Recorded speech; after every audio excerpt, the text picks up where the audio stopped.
നമസ്കാരം. Reserve bank of ഇന്ത്യയുടെ പത്രപരസ്യം സഹകരണ സംഘങ്ങൾ അവയുടെ പേരിൽ ബാങ്ക് എന്ന വാക്ക് ഉപയോഗിക്കുന്നതിനെതിരെയുള്ള ജാഗ്രതാ നിർദ്ദേശം. 2020 സെപ്റ്റംബർ 29 നിലവിൽ വന്ന ബാങ്കിംഗ് നിയന്ത്രണ നിയമം 2020 മുഖേന 49 ബാങ്കിംഗ് നിയന്ത്രണ നിയമം ഭേദഗതി ചെയ്തിട്ടുണ്ട്. അതനുസരിച്ച് BR ആക്ട് 949 വകുപ്പുകൾ അനുസരിച്ചോ അല്ലെങ്കിൽ റിസർവ് ബാങ്ക് ഓഫ് ഇന്ത്യ അനുവദിച്ചതോ ഒഴികെയുള്ള സഹകരണ സംഘങ്ങൾ ബാങ്ക്, ബാങ്കർ അഥവാ ബാങ്കിംഗ് എന്ന വാക്കുകൾ അവരുടെ പേരുകളുടെ ഭാഗമായി ഉപയോഗിക്കാൻ പാടില്ല. ചില സഹകരണ സ്ഥാപനങ്ങൾ ഇത് ലംഘിച്ച് തങ്ങളുടെ പേരിൽ ബാങ്ക് എന്ന വാക്ക് ഉപയോഗിക്കുന്നതായി RBIയുടെ ശ്രദ്ധയിൽപ്പെട്ടിട്ടുണ്ട്. ചില സഹകരണ സംഘങ്ങൾ അംഗങ്ങളല്ലാത്തവരിൽ നിന്നും നാമമാത്ര അംഗങ്ങളിൽ നിന്നും അസോസിയേറ്റ് അംഗങ്ങളിൽ നിന്നും നിക്ഷേപം സ്വീകരിക്കുന്നതായും RBIയുടെ ശ്രദ്ധയിൽപ്പെട്ടിട്ടുണ്ട്. ഈ സഹകരണ സംഘങ്ങളുടെ നിക്ഷേപങ്ങൾക്ക് deposit insurance and credit guarantee കോർപ്പറേഷന്റെ ഇൻഷുറൻസ് പരിരക്ഷ ലഭ്യമല്ല. അത്തരം സഹകരണ സംഘങ്ങൾ ഒരു ബാങ്കാണെന്ന് അവകാശപ്പെടുകയാണെങ്കിൽ ജാഗ്രത പാലിക്കാനും ഇടപാടുകൾ നടത്തുന്നതിന് മുൻപ് RBI നടത്തിയ ബാങ്കിംഗ് ലൈസൻസ് ഉണ്ടോ എന്ന് പരിശോധിക്കാനും പൊതുജനങ്ങൾ ശ്രദ്ധിക്കേണ്ടതാണ്. ഇത് RBI നൽകുന്നൊരു പത്രപരസ്യമാണ്. സഹകരണ ബാങ്കുകൾക്ക് അവയിലെ നിക്ഷേപങ്ങൾ സുരക്ഷിതമല്ല എന്ന് ജനങ്ങൾക്ക് മുന്നിലേക്ക് പറയുന്നത് രാജ്യത്തെ ബാങ്കുകളുടെ ബാങ്കാണ്. അതിനിടയാക്കിയ സാഹചര്യം എന്തായാലും, അതിന് പിൻബലം നൽകുന്ന നിയമം എന്തായാലും, സംസ്ഥാനത്തെ ആയിരക്കണക്കിന് വരുന്ന നിക്ഷേപകർക്ക് ഈ പത്രപരസ്യം മൂലമുണ്ടാകുന്ന ആശങ്ക വലുതാണ്. RBI പറയുന്ന വാക്കുകൾ അവിശ്വസിക്കേണ്ട ആവശ്യമില്ല. പക്ഷേ സഹകരണ മേഖല എന്നത് കേരളത്തെ പതിറ്റാണ്ടുകളായി സാമ്പത്തിക വഴിയിൽ കൈപിടിച്ചു നടത്തിയ ഒരു അത്താണിയാണ്. അപ്പോൾ അതിൻ്റെ വിശ്വാസ്യത ഇടിയുമെന്ന് സർക്കാർ ആശങ്കപ്പെടുന്നതിനൊരു കാരണമുണ്ട്. അതുകൊണ്ട് നിയമയുദ്ധത്തിന് പോകാൻ അല്ലെങ്കിൽ നിയമ നടപടിയെടുക്കാൻ സർക്കാർ തീരുമാനിച്ചിരിക്കുകയുമാണ്. എന്തായിരിക്കും ഇതിൻ്റെയൊക്കെ പരിണിതി എന്നാണ് സൂപ്പർ പ്രൈം ടൈം ഇന്ന് ചർച്ച ചെയ്യുന്നത്. സ്വാഗതം എല്ലാ പ്രേക്ഷകർക്കും.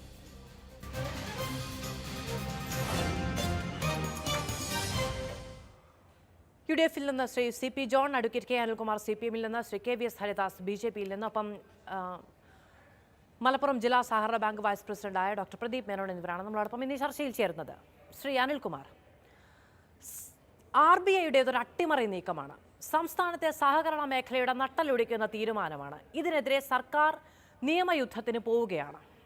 ഇത്രമേൽ ആശങ്കപ്പെടേണ്ട ഒന്ന് RBIയുടെ നടപടിക്ക് പിന്നിലുണ്ടോ?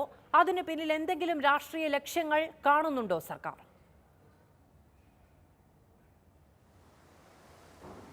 നീതി ആയോഗിൻ്റെ ദാരിദ്ര്യം സംബന്ധിച്ച ഒരു പഠനം പുറത്തു വരികയും അത് മാധ്യമങ്ങളാകെ ചർച്ച ചെയ്യുകയും ചെയ്തൊരു ദിവസമാണിത്.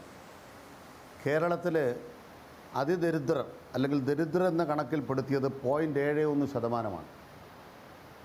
അതായത് 100 പേരിൽ ഒരാൾ പോലും അല്ലെ ഒരാളിൽ താഴെയുള്ള 0.71% പേർ മാത്രമേ ദാരിദ്ര്യം അനുഭവിക്കുന്നുള്ളൂ പല കാരണങ്ങളാൽ.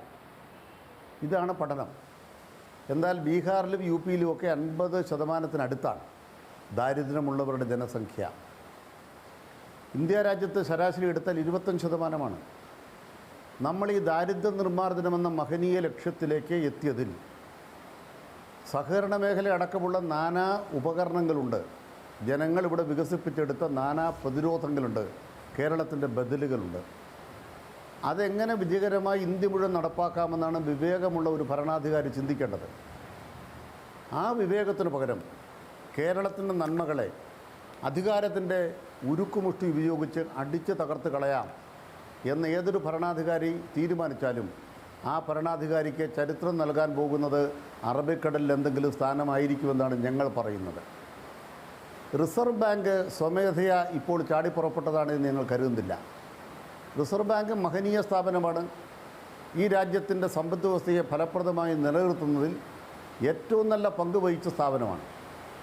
ആ സ്ഥാപനത്തെ നരേന്ദ്രമോദി എങ്ങനെ തെറ്റായി കൈകാര്യം ചെയ്തു എന്നുള്ളതിൻ്റെ ഒരു പ്രധാനപ്പെട്ട 2-3 കാര്യങ്ങൾ പരിശോധിക്കണം.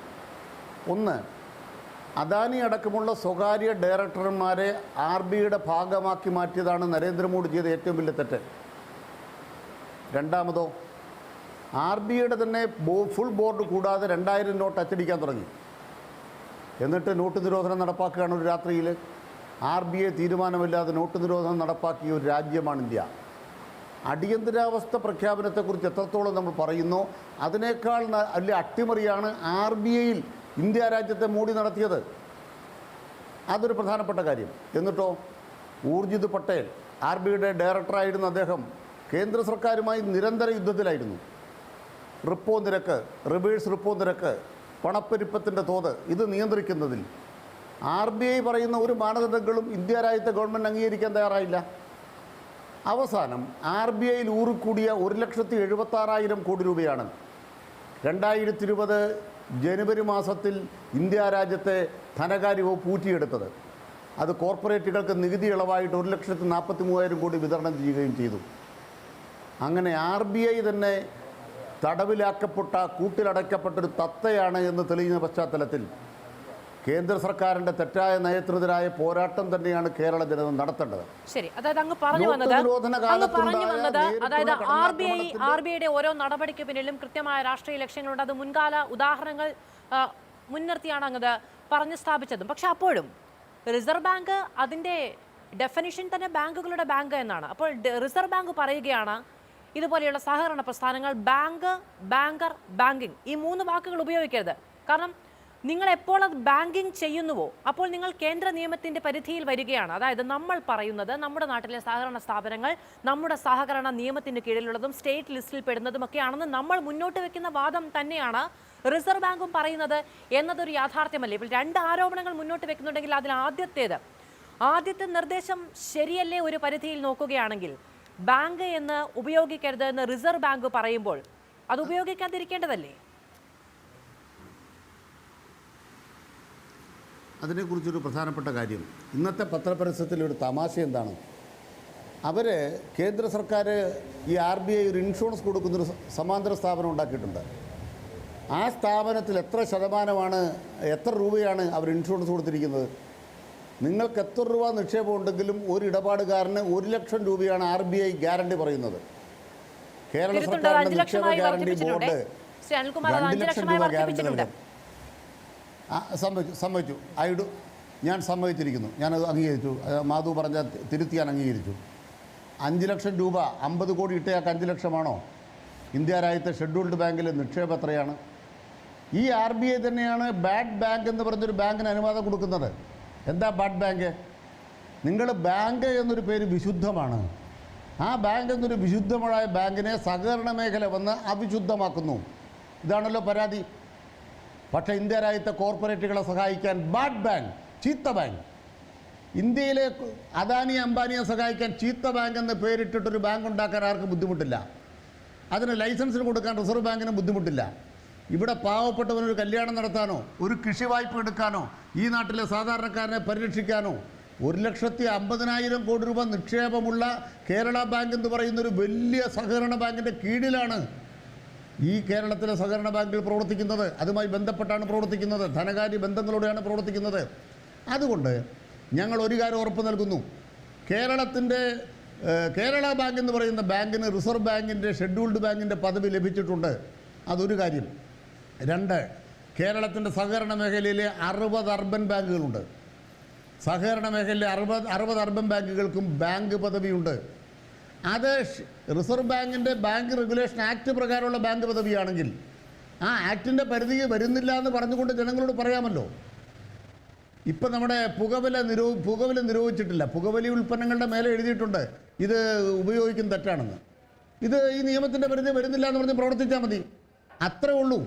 ഇവിടെ ഞങ്ങൾ മനസ്സിലാക്കുന്നത് നിയമവിരുദ്ധമായൊരു കാര്യമുണ്ടെങ്കിൽ കേസെടുത്താൽ മതിയല്ലോ.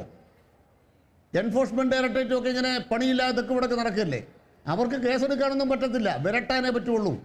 ഇവിടുത്തെ സഹകരണ ബാങ്കുകളെ അതിൻ്റെ അടിത്തറ തോണ്ടാനേ പറ്റുള്ളൂ.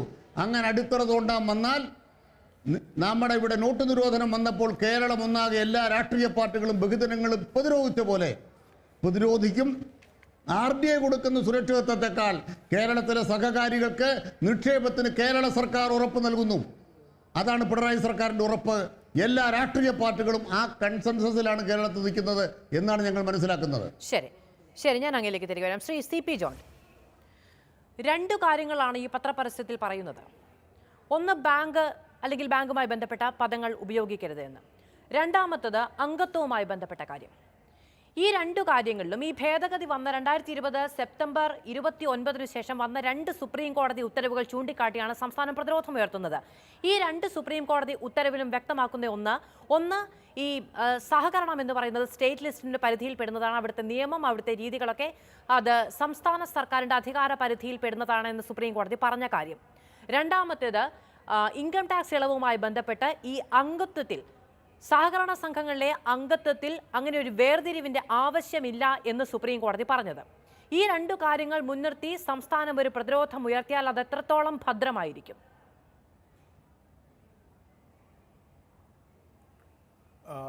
ഇതിപ്പോൾ ഞാൻ ആദ്യമായി ഒരു കാര്യം പറയാം. ഒന്നാമത്തെ കാര്യം, റിസർവ് ബാങ്കിൻ്റെ നടപടി തെറ്റാണ്.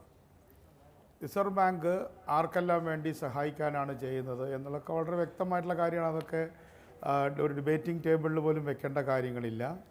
ഒരു കാലഘട്ടത്തിൽ ബാങ്ക് ദേശവൽക്കരണത്തിന് ശേഷം, ഇന്ദിരാഗാന്ധിയുടെ കാലത്തെ ബാങ്ക് ദേശവൽക്കരണത്തിന് ശേഷം ബാങ്കിങ് ജനങ്ങളിലേക്ക് പരമാവധി എത്തുന്നതിൻ്റെ ഭാഗമായിട്ടാണ് ബാങ്ക് എന്ന പേര് കോപ്പറേറ്റീവ് സെക്ടർ ഉപയോഗിച്ചത്. അത് അച്യുതമേനോൻ ഗവൺമെൻറ് കാലത്ത് ഈ ചന്ദ്രശേഖരൻ നായരെ പോലുള്ള ആളുകൾ വളരെ ഇൻട്രസ്റ്റ് എടുത്ത് 5 ലക്ഷം രൂപ ഡെപ്പോസിറ്റ് ഉണ്ടെങ്കിൽ ബാങ്ക് എന്ന് വെക്കാം. അപ്പോൾ അന്നത്തെ ട്രെൻഡ് എന്താണെന്ന് പറഞ്ഞിട്ടുണ്ടെങ്കിൽ ബാങ്കിനെ വ്യക്തികൾ, സാധാരണക്കാരിലേക്ക് എത്തിക്കുക. അപ്പോൾ അതുകൊണ്ട് ബാങ്ക് എന്നുള്ള പേര് ഈ നേരത്തെ പറഞ്ഞ പോലെ ഒരു വിശുദ്ധ പശുവൊന്നുമല്ല, ആളുകളിലേക്ക് എത്തട്ടെ. ബാങ്കിങ് എന്ന് പറയുന്ന പ്രോസസ്സിലേക്ക് ആളുകളെ കൊണ്ടുവരിക. ഈ പണമിടപാടുകാരുടെ കയ്യിൽ നിന്നും, ഗുണ്ടിക കച്ചവടക്കാരുടെ കയ്യിൽ നിന്നും ഒരു ഫോർമൽ, ഇൻഫോർമൽ ആയിട്ടുള്ള അല്ലെങ്കിൽ സെമി ഫോർമൽ ആയിട്ടുള്ള ഒരു സിസ്റ്റത്തിലേക്ക്, ബാങ്കിങ് സിസ്റ്റത്തിലേക്ക് കൊണ്ടുവരിക, കുറേ കൂടെ ഫോർമലാക്കുക.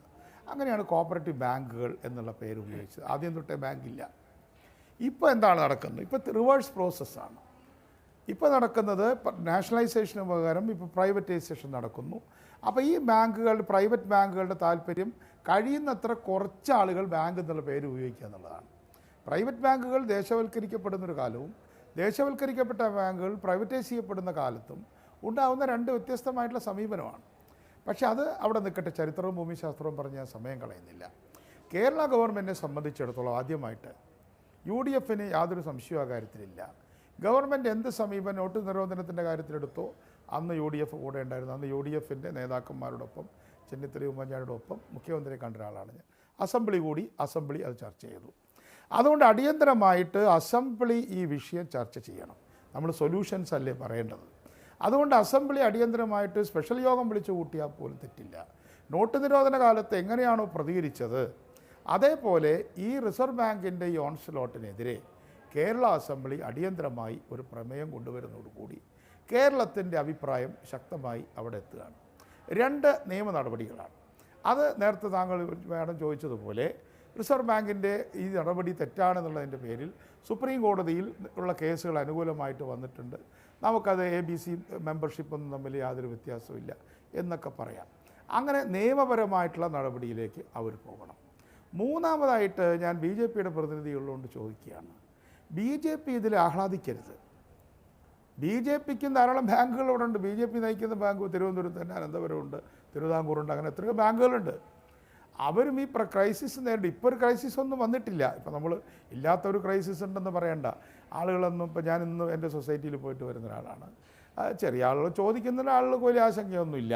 അങ്ങനെ ആശങ്കയൊന്നും ഉണ്ടാക്കാൻ ഞാൻ ആഗ്രഹിക്കുന്നില്ല. പക്ഷേ BJP ഒരു നിലപാട് സ്വീകരിക്കണം. ഇന്ത്യയിലെ ക്രെഡിറ്റ് സെക്ടറിൽ 65% ക്രെഡിറ്റും, ക്രെഡിറ്റ് സെക്ടറിൽ ഈ 2.5% ജനങ്ങളായിട്ടുള്ള മലയാളികളുടെ കേരളത്തിൻ്റെ കയ്യിലാണ്.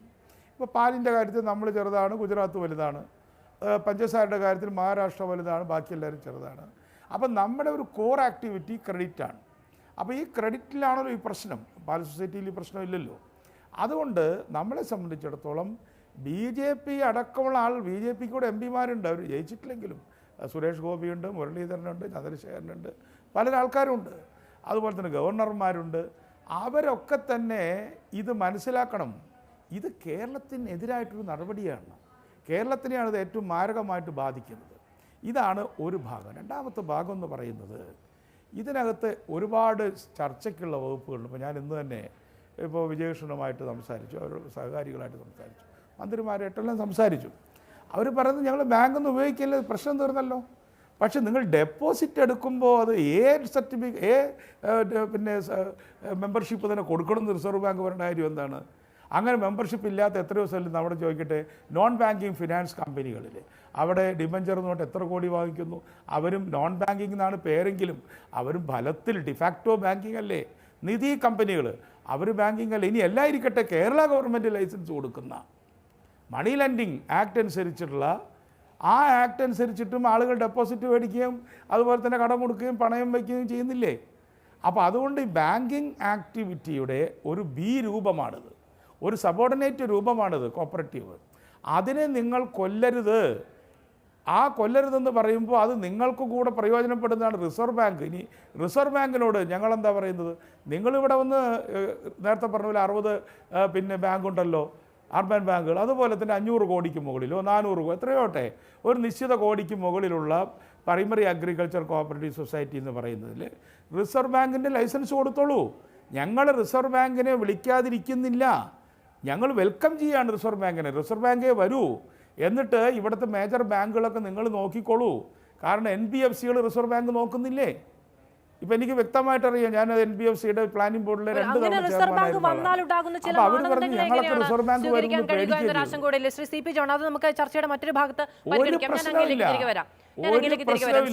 ഞാൻ തിരികെ വരാം. Shri CP John, Shri KVS Haridas, അതായത് ഞാൻ അഡ്വക്കേറ്റ് അനിൽകുമാർ ആദ്യത്തെ വാക്ക് പറഞ്ഞപ്പോൾ എനിക്ക് സന്തോഷം തോന്നി. കാരണം ഒരു ചർച്ച എങ്ങനെ പോകണം എന്നാണ്, അതായത് കേരളത്തിൻ്റെ ഉത്തമ വികാരത്തെ പ്രതിഫലിപ്പിക്കുന്ന ഒരു വാക്കായിരുന്നു അത്. നമ്മുടെ ദാരിദ്ര്യ സൂചികയിലൊക്കെ കേരളം അഭിമാനാർഹമായ നേട്ടം കൈവരിക്കുന്നുണ്ടെങ്കിൽ നമ്മുടെ സമ്പദ് വ്യവസ്ഥയെ, നമ്മുടെ സാമൂഹ്യ ജീവിതത്തെ, നമ്മുടെ സാമൂഹ്യമായ നമ്മുടെ നവോത്ഥാനത്തെ ഒക്കെ, അതിൻ്റെയൊക്കെ അതിൻ്റെയൊക്കെ അടിസ്ഥാന ശിലയെന്ന് വിശേഷിപ്പിക്കാവുന്ന ഒന്നാണ് നമ്മുടെ ഈ സഹകരണ സ്വഭാവം എന്ന് പറയുന്നത്. അതിൽ രാഷ്ട്രീയ താല്പര്യത്തിനപ്പുറത്ത് നിന്നുള്ളൊരു ഐക്യപ്പെടൽ ആവശ്യമുണ്ട്. അവിടെ എന്താണ് BJPയുടെ ഒരു സ്റ്റാൻഡ്, എന്താണ് ഒരു നിലപാട്? മധു, ഞാൻ അനിലും ജോണും പറയുന്നത് ശ്രദ്ധിക്കുകയായിരുന്നു. ഇന്ന് രാവിലെ പത്രത്തിൽ ഈ റിസർവ് ബാങ്കിൻ്റെ പരസ്യം കണ്ടപ്പോൾ വായിച്ചു. ഇന്ന് വൈകുന്നേരം ഇതാണ് ചർച്ച ചെയ്യുന്നതെന്ന് കണ്ടപ്പോൾ 2 വട്ടം വീണ്ടും വായിച്ചു. മാധൊരു കാര്യം ശ്രദ്ധിക്കുക, ഇതിൽ സംസ്ഥാന സർക്കാരിനോ സഹകരണ ബാങ്കുകൾക്കോ ഒരു നിർദ്ദേശവുമില്ല.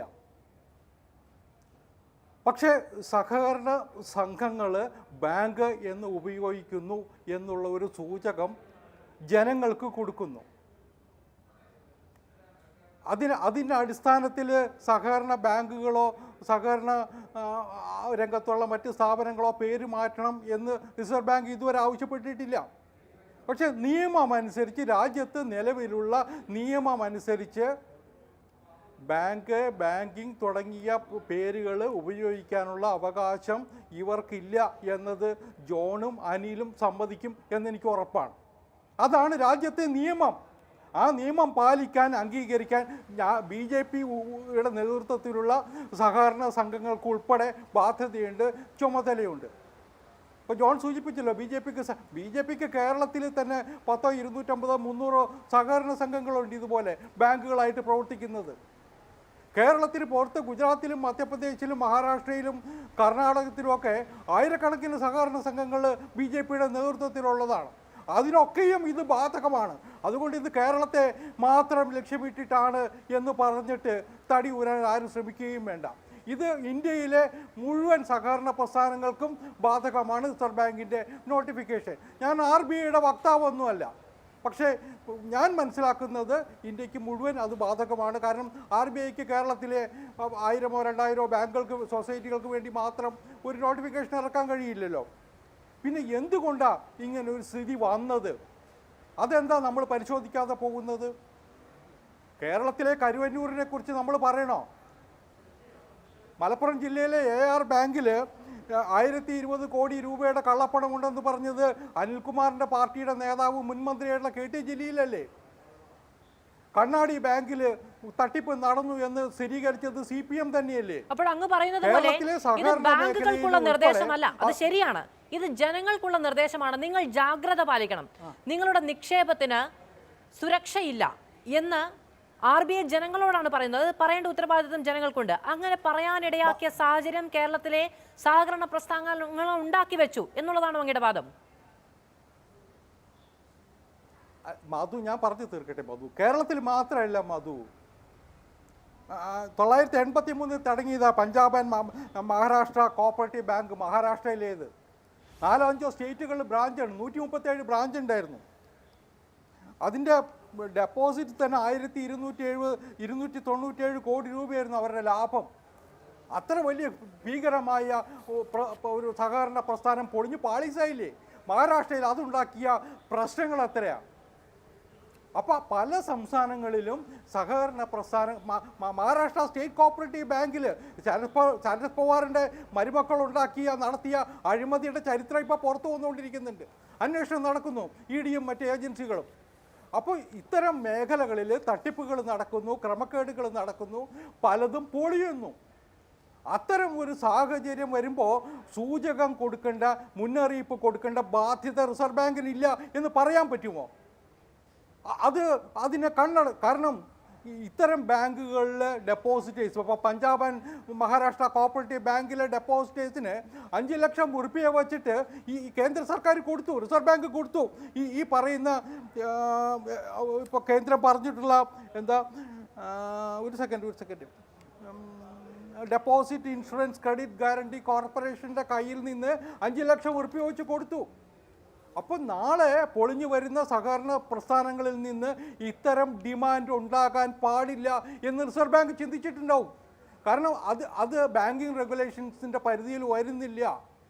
അത് ജനങ്ങളോട് പറയേണ്ട, ജനങ്ങൾക്ക് സൂചകം കൊടുക്കേണ്ട, സ്റ്റാറ്റ്യൂട്ടറി ആയിട്ട് റിസർവ് ബാങ്കിന് പിടിച്ചു നിൽക്കാൻ ആവശ്യമായ ഒരു സാഹചര്യമില്ലേ? അത് നമുക്ക് കാണാതെ പോകാൻ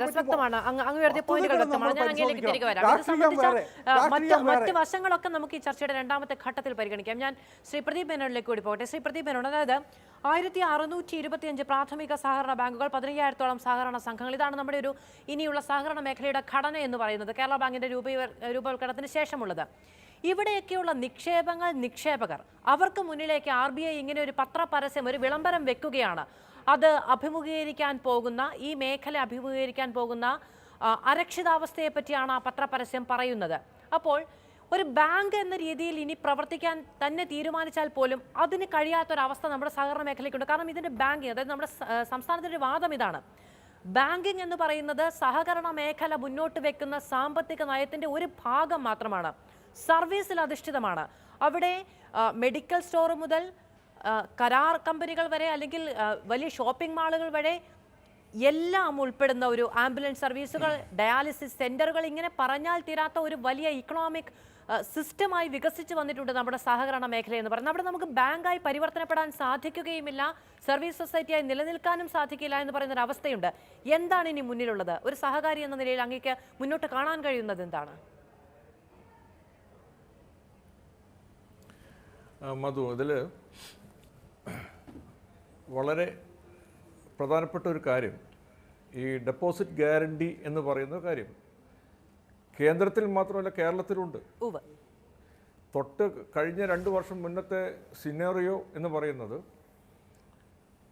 കേരളം 1,50,000 രൂപയുടെ ഗ്യാരണ്ടി കൊടുക്കുമ്പോൾ കേന്ദ്രം 1 ലക്ഷത്തിൻ്റെ ഗ്യാരണ്ടിയാണ് കൊടുത്തിരുന്നത്.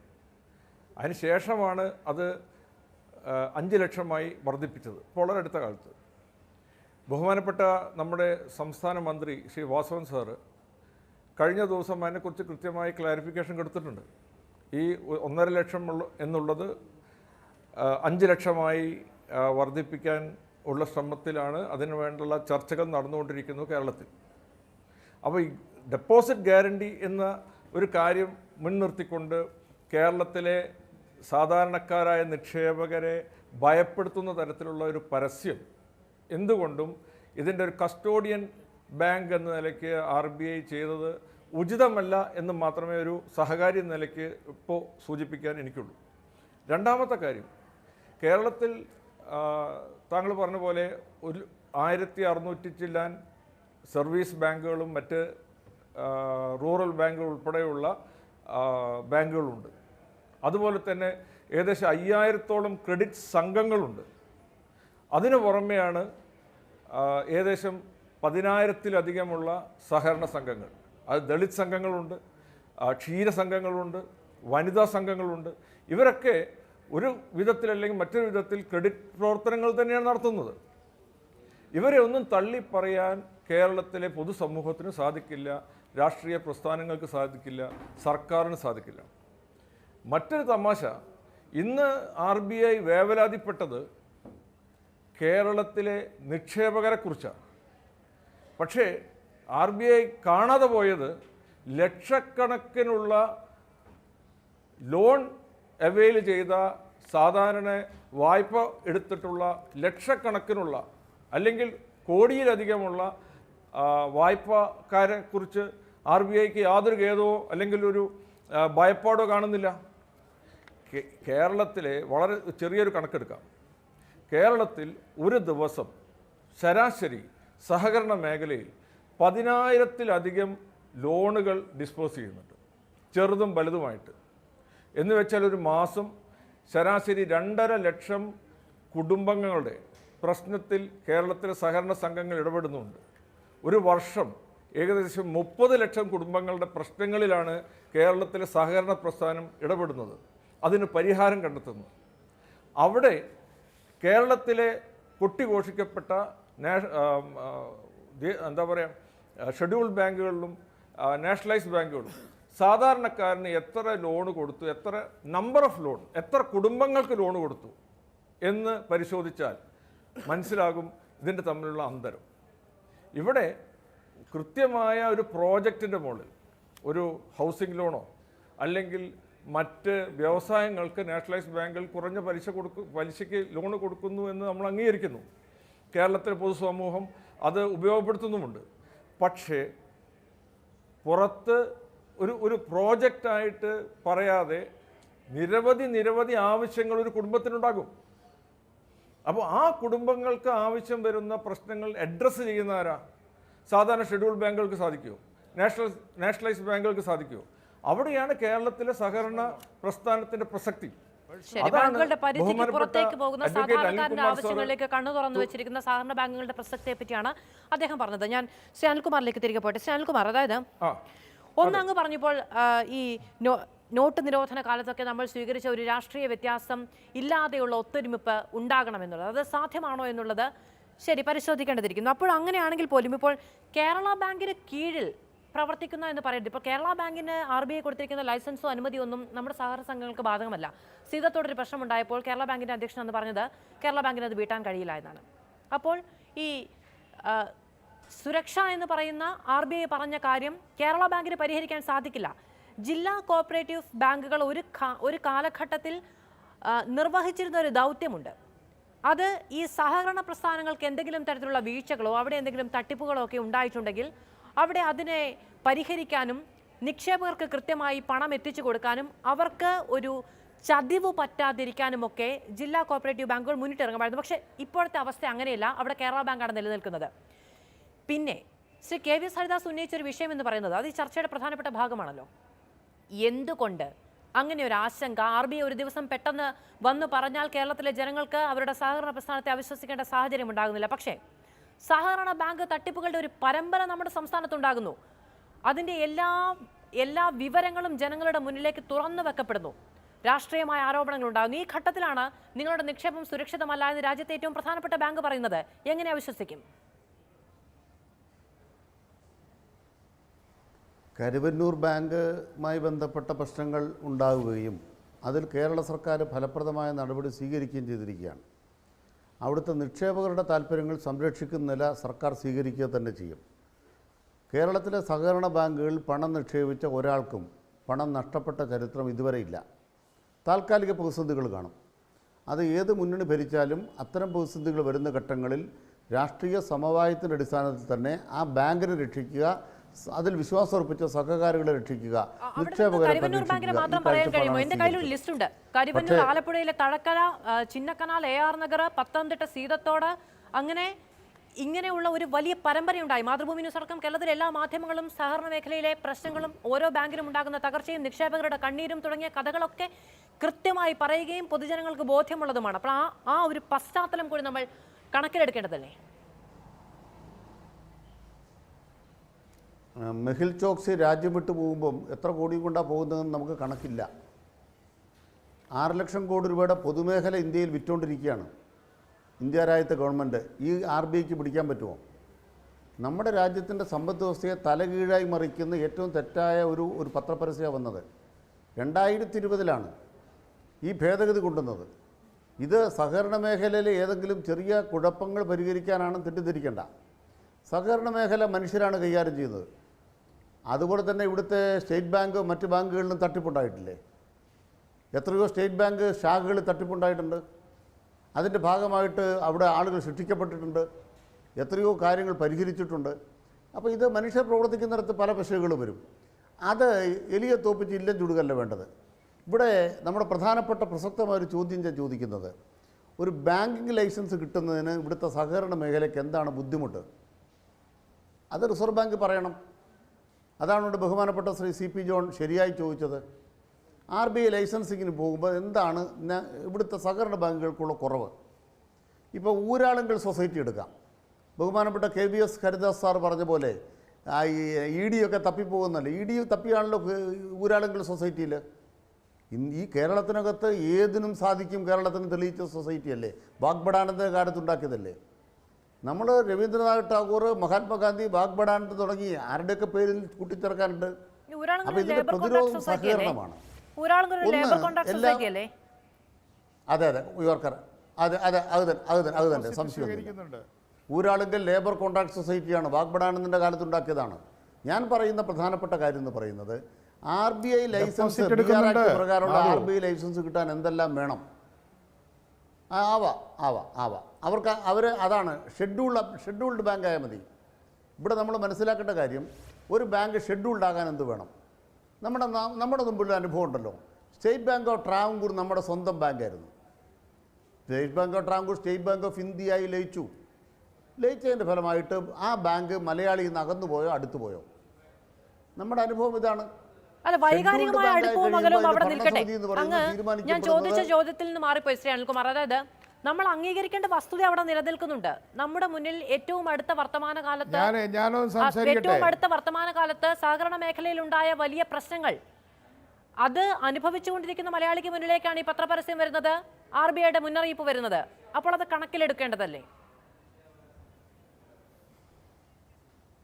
ആ ഭയത്തിന് അടിസ്ഥാനമില്ല. ഞാനൊന്ന് പറഞ്ഞോട്ടെ. ഒന്ന്, സഹകരണ ബാങ്കിൽ ജോലി ചെയ്യുന്ന ആളുകൾ തൊട്ടടുത്ത് അദ്ദേഹം പറഞ്ഞിട്ട് ഞാൻ പറഞ്ഞോളൂ. അദ്ദേഹം പറയട്ടെ. ശരി, ശ്രീ CP ജോൺ പറയൂ. അദ്ദേഹം പറഞ്ഞോട്ടെ. അതിൽ മാധു ചോദിച്ച ക്വസ്റ്റ്യനിൽ ഒരു പ്രസക്തമായിട്ടുള്ള കാര്യമുണ്ട്. പക്ഷെ ഞാൻ ആദ്യമായിട്ട് ഇന്നത്തെ ദിവസം ഞാൻ പറയാം, ഇന്ന് ഞങ്ങൾ ആരും തന്നെ രാഷ്ട്രീയമായിട്ടുള്ള വിമർശനങ്ങൾക്ക് ഉപയോഗിക്കുന്നില്ല. കാരണം ഇന്ന് കേരളത്തിലെ ജനങ്ങൾ ഒറ്റക്കെട്ടായി നിൽക്കേണ്ട ദിവസമാണ്. അതിൽ ഗവൺമെൻറ് ജനങ്ങളുടെ പ്രതിനിധി എന്ന രീതിയിൽ ഇവിടെ നിയമസഭ വിളിച്ചുകൂട്ടി നോട്ട് നിരോധനത്തിൻ്റെ കാര്യത്തിലെന്ന പോലെ ഒറ്റക്കെട്ടായി നിൽക്കണം. അത് നിൽക്കുമെന്ന് ഞാൻ പ്രതീക്ഷിക്കുന്നു. പ്രതിപക്ഷ നേതാവ് അതിനുവേണ്ടി മുൻകൈ എടുക്കുന്നുണ്ട്. ശരിയാണ് ശ്രീ CP ജോൺ. ഞാനും രാഷ്ട്രീയം പറഞ്ഞില്ല. ഞാൻ പറഞ്ഞ ലിസ്റ്റിൽ AR നഗർ ബാങ്കുണ്ട്, കരുവന്നൂരുണ്ട്, തഴക്കരയുണ്ട്, ഇങ്ങനെയെല്ലാം ഉണ്ട്. അപ്പോൾ നമ്മുടെ സഹകരണ മേഖലയിലുണ്ടായ വീഴ്ചയെ പറ്റിയാണ് ഞാൻ പറഞ്ഞത്. അപ്പോൾ CPMന്റെ ഭരണസമിതി UDFന്റെ ഭരണസമിതി എന്നില്ല. അല്ല, അതെ, അതൊന്നുമില്ല. ഇപ്പം മാവേലിക്കര UDF ആണ്. അത് LDF UDF ഒന്നും നോക്കണ്ട. കരുവന്നൂർ ഒരു വലിയ വിഷയം തന്നെയാണ്. പക്ഷേ അനിൽകുമാർ മനസ്സിലാക്കേണ്ടത്, ഇതിൽ ഈ BJP ഭരിക്കുകയാണെന്ന് LDF ഓർത്തില്ല. ഇപ്പോൾ BJPക്കാർ ചിരിക്കുകയാണ്. BJP ഭരിക്കുന്ന ഒരു സമയത്ത് ഈ 14 ജില്ലാ ബാങ്കിൻ്റെ ലൈസൻസ് നമ്മൾ തിരിച്ചു കൊടുക്കണമായിരുന്നോ? അതൊരു തെറ്റായിപ്പോയി. അത് ഞാൻ ഇന്നിവിടെ വിചാരണ ചെയ്യുന്നില്ല. അതിൻ്റെ ഭാഗമായിട്ട് നേരത്തെ നിങ്ങൾ ഞാൻ ഇന്നത് പറയാൻ വിചാരിച്ചതല്ല, പക്ഷേ ആങ്കർ തന്നെ അത് പറഞ്ഞുകൊണ്ട് പറയുകയാണ്.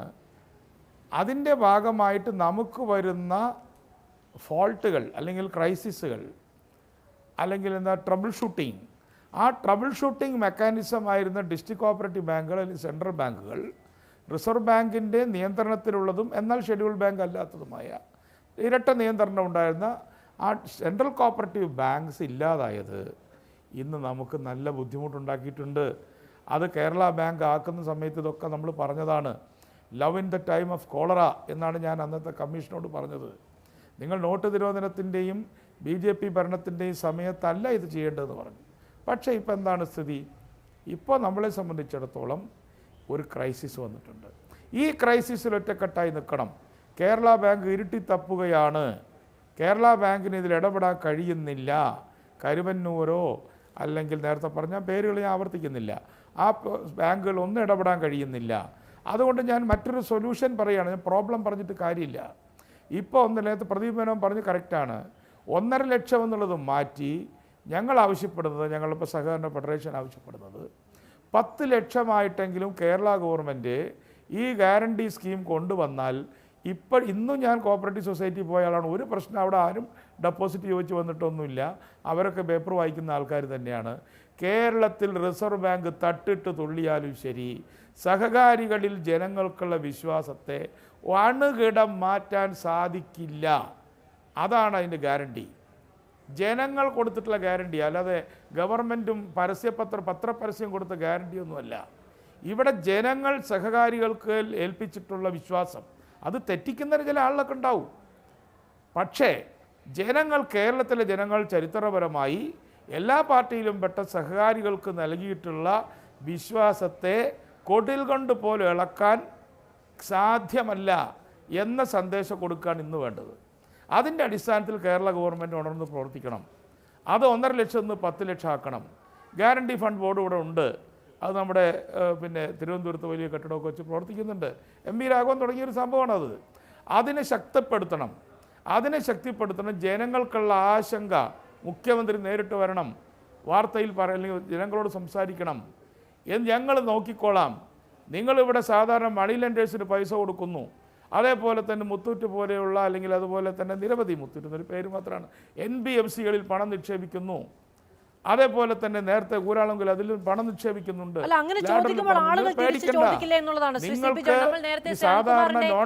അനിൽകുമാറിന്റെ അവസരത്തിൽ നിന്ന് ഒന്നും പേടിക്കേണ്ട ആവശ്യമില്ല. എവിടെയെങ്കിലും പ്രശ്നം ഉണ്ടായിട്ടുണ്ടെങ്കിൽ ഗവൺമെന്റ് ഇടപെടും. ഇത് പുകമറ സൃഷ്ടിക്കേണ്ട. ഡെപ്പോസിറ്റ് എന്നുള്ളതാണല്ലോ സങ്കല്പം, അല്ലെ? സർക്കാരിന്റെ ബാധ്യതയാണ് എന്നുള്ളതാണല്ലോ സങ്കല്പം സഹകരണ സംഘങ്ങളുടെ. അപ്പോൾ ഈ എങ്ങനെ കൊടുക്കും? ആ നിറ്റി കിറ്റി ഇവിടെ കേരളത്തിലെ കോപ്പറേറ്റീവ് സൊസൈറ്റികൾ കൃത്യമായിട്ടുള്ള ഷെയർ എടുത്ത് വേണ്ടി വന്നാൽ ഒരു കമ്പനി രൂപീകരിച്ച്, കേന്ദ്രത്തിന് മാത്രമൊന്നുമല്ല കേരളത്തിനും കമ്പനി രൂപീകരിക്കാം. കേരള ഗവൺമെൻറ് ഉത്സാഹിക്കണം. ഒരു കമ്പനി ക്രെഡിറ്റ് ഗ്യാരണ്ടി കമ്പനി നമുക്കും ഉണ്ടാക്കാം. ഈ കമ്പനിയൊന്നും ആരുടെയും കുത്തകയൊന്നുമല്ല. അങ്ങനെ ഉണ്ടാക്കിക്കൊണ്ട് കൃത്യമായ ഓഡിറ്റ് ശ്രദ്ധിക്കണം. കോപ്പറേറ്റീവ് സെക്ടറിൽ ഉണ്ടാകുന്ന ഓരോ ചെറിയ മാറ്റങ്ങളിലും സഹകാരികൾ വളരെയധികം ജാഗ്രത പുലർത്തണം. ഇതൊരു ചീത്ത കാലമാണ്. അതൊക്കെ തന്നെ പറഞ്ഞുകൊണ്ട് കുറ്റക്കാരെ ശിക്ഷിക്കണം. അവരുടെ സ്വത്ത് കണ്ടുകെട്ടിയിട്ടുണ്ട്. ഇപ്പോൾ നല്ല കാര്യമാണത്. ആ ലിമിറ്റഡ് കമ്പനി അല്ലാതായിപ്പോൾ സ്വത്ത് പോവും. അതുകൊണ്ട് സ്വന്തം കെട്ടിടം നഷ്ടപ്പെടും, വീട് നഷ്ടപ്പെടും. ആരുടെ? കള്ളൻ്റെ. അതുകൊണ്ട് കള്ളന്മാരുടെ സ്വത്ത് കണ്ടുകെട്ടി തിരിച്ചു കൊടുക്കും. ആ തരത്തിൽ കേരള ഗവൺമെൻറ് ഒറ്റക്കെട്ടായി ധൈര്യമായിട്ട് പറഞ്ഞാൽ ആ ജനങ്ങളെ പ്രതിനിധീകരിക്കുന്ന ഗവൺമെന്റ് എന്ന രീതിയിൽ UDF അതിന്റെ കൂടെ ഉണ്ട്. ഒരു സംശയവും വേണ്ട. അതിന്റെ പിന്നിൽ BJPക്ക് എന്തെങ്കിലും കള്ളലാക്കി ഉണ്ടാക്കിയിരിക്കട്ടെ. ഞാൻ അവരെതിരെ പറയുന്നത് അതുപോലെ തന്നെയാണ് അന്ന് മാധ്യമങ്ങൾക്കെതിരെയും പറഞ്ഞത്. ഇവിടുത്തെ സഹകരണ മേഖലയെ തകർക്കാനുള്ള ഗൂഢലക്ഷ്യങ്ങളാണ് ഈ വാർത്തകൾക്ക് പിന്നിൽ മൂടി വെക്കാനാണ് ശ്രമിക്കാറ്. ഈ മേഖലയെ ശുദ്ധീകരിക്കാനല്ല. അങ്ങ് പറഞ്ഞു എന്നല്ല ഞാൻ പറഞ്ഞത്. മാധ്യമങ്ങൾ തുറന്നു കാണിക്കണം. അതെ, അങ്ങ് പറഞ്ഞു എന്നൊരു ആരോപണം എനിക്കില്ല. അതായത് സഹകരണ മേഖലയെ ശുദ്ധീകരിക്കാനുള്ള നീക്കങ്ങളല്ല. ഈ പരമ്പര ഉണ്ടായപ്പോഴൊക്കെ പറഞ്ഞത് സഹകരണ മേഖലയെ തകർക്കാനുള്ള മാധ്യമങ്ങളുടെ ഗൂഢലക്ഷ്യം എന്നാണ് പറഞ്ഞത്. അങ്ങനെ ആയിരുന്നില്ല വേണ്ടത്. അവിടെ ശുദ്ധീകരണ യജ്ഞമാണ് നടത്തേണ്ടിയിരുന്നത്. ആ രാഷ്ട്രീയ ഇച്ഛാശക്തി കാണിച്ചില്ല. ഇല്ല, അങ്ങ് പറഞ്ഞില്ല. അത് ശരിയാണ്. അങ്ങ് പറഞ്ഞത് ശരിയാണ്. അങ്ങ് പറഞ്ഞില്ല. പക്ഷേ ആരോപണങ്ങൾ ഉണ്ടായിരുന്നു. അത് ഏത് രാഷ്ട്രീയ പാർട്ടിയാണെന്ന് ഞാൻ പറയുന്നില്ല. കാരണം നമ്മൾ ഇവിടെ രാഷ്ട്രീയം ചർച്ച ചെയ്യുന്നില്ല. സഹകരണ മേഖലയാണ് നമ്മുടെ ചർച്ചാ വിഷയം. അനിൽകുമാർ, അങ്ങയുടെ ഒരു ഊഴം കവർന്നെടുത്തുകൊണ്ടാണ് ഞാൻ ആ ചർച്ച CP ജോണിലേക്ക് വഴിതിരിച്ചുവിട്ടത്. അങ്ങയുടെ അനുമതിയോടുകൂടിയായിരുന്നു. ഇവിടെ വേളയ്ക്ക് ശേഷം തിരികെ വരാം.